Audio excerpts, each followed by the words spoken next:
আসসালামু আলাইকুম ভিউয়ার্স, আজকে আমি রান্না করব নুডলস, সবজি নুডলস। নুডলস রান্নার জন্য প্রথমেই পানির মধ্যে সামান্য একটু তেল দিয়ে তারপর নুডলসগুলোকে সেদ্ধ করে নিচ্ছি। এখানে আমি 4 প্যাকেট নুডলস নিয়েছি। আমার নতুন চ্যানেলটি আপনারা লাইক, কমেন্ট এবং সাবস্ক্রাইব করে দিবেন। ধন্যবাদ। নুডলসটা সেদ্ধ হয়ে গেছে, এখন পানি ঝরিয়ে নেব।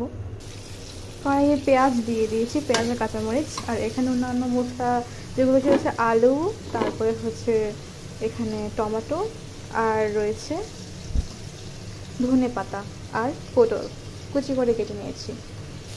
পেঁয়াজকে বাদামি করে ভেজে নেব। পেঁয়াজগুলো হয়ে আসলে এবার আমরা দিয়ে দিব পর্যাপ্ত পরিমাণে রসুন। আগুনটা মিডিয়াম রাখবেন। রসুনগুলোকে ভেজে নেব।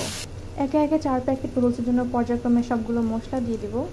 হলুদ দিয়ে দিলাম আধা চা চামচ, মরিচ দিয়ে দিলাম আধা চা চামচ, জিরা গুঁড়া দিয়ে দিলাম 1/4 টিস্পুন।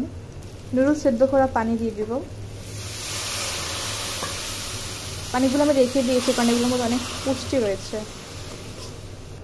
একে একে নুডলসের মশলাগুলো সব দিয়ে দিব।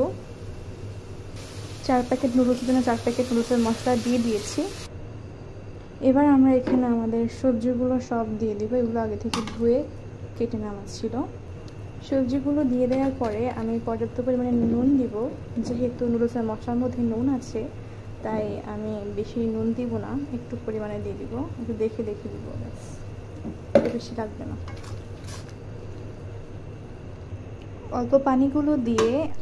অল্প পানি দিয়ে মশলাগুলোকে আমি সেদ্ধ করে নেব। তারপর নুডলস দিয়ে গেলেই হয়ে যাবে নুডলস, সবজি নুডলস। এই নুডলসে কিন্তু আমি কোনো ধরনের ডিম ব্যবহার করিনি, তাই ডিমের গন্ধও আসবে না, অনেক টেস্টি হয়। আপনারা খেয়ে দেখবেন, বাসায় বানিয়ে দেখবেন। মশলাটা হয়ে গেছে, এবার নুডলস দিয়ে দিব, মাখিয়ে নিব।